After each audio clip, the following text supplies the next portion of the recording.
तूने दिल के रखी वो संग मेरे, वो दिल पे चलाई चूड़ियां, वो दिल पे चलाई चूड़ियां।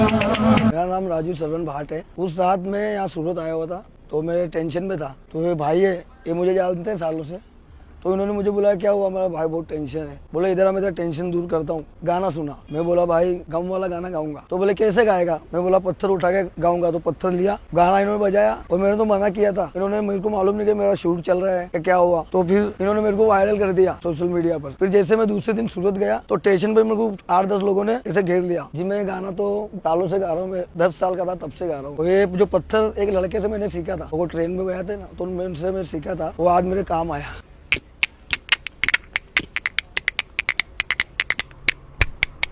तूने मिल के रखी वो संग मेरे, ओ दिल पे चलाई छुरियां,